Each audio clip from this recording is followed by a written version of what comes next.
Hello guys, I'm Simone Bertolotti and today we are going to talk about how to improve your smartphone photography.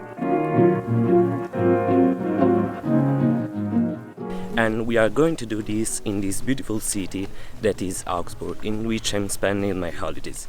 And so all the pictures you're going to see are from this city. So let's get into this.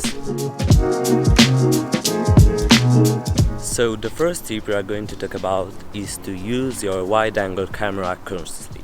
Nowadays most of the smartphones offer a wide-angle camera, and that's great because with it you can take some extremely nice open view shots. But in some cases this camera suffers a lack of quality, and I'm talking about all the low light situations in which it's better if you use your main camera, which provides the best quality you can ask to your smartphone. The second tip we are going to talk about is the zoom. In fact, please don't zoom in your pics. I mean, the zoom is extremely necessary in some situations, because when you need to get into a place, when you need to zoom in, sometimes it's useful. But when you can, try to avoid it. And I'm saying this because most of the smartphones don't have a telephoto lens, and so the zoom is only digital, and if you use it, the quality of your shot will get worse. One solution could be to use your main camera and try to get closer to what you are going to shot. So now we're seeing two technical tips, and so let's move to the third one, that is something more practical. My advice is that when you take your photos with your smartphone, you should try to be as much creative as you can. For example, if you are in a city square, you don't have to take a photo of the entire city square because it could be a bit simple and not very original. So my advice is to try to focus on some details in that place.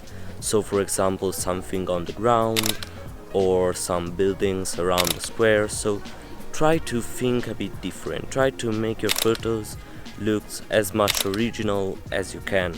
And so that's an important point in smartphone photography, because that can make your photos looking very different and better from the rest of the ones. Let's now talk about the last tip I've selected, that is about composition.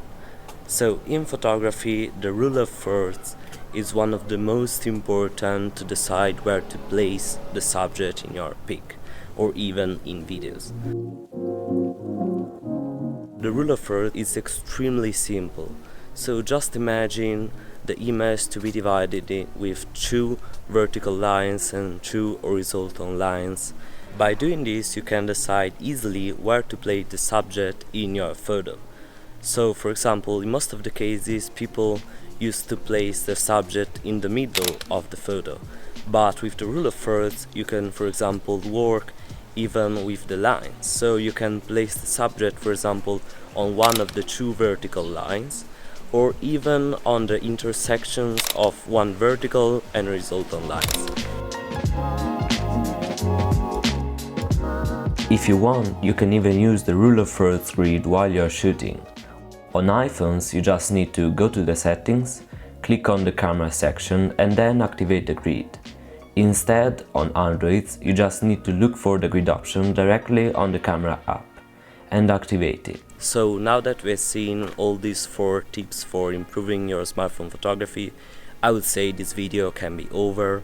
And so let me know down in the comments if you find out these tips to be useful, and even if you find out this video, this new vlog video, interesting. And so thanks for watching, subscribe my channel, leave a like, and bye. See you in the next one.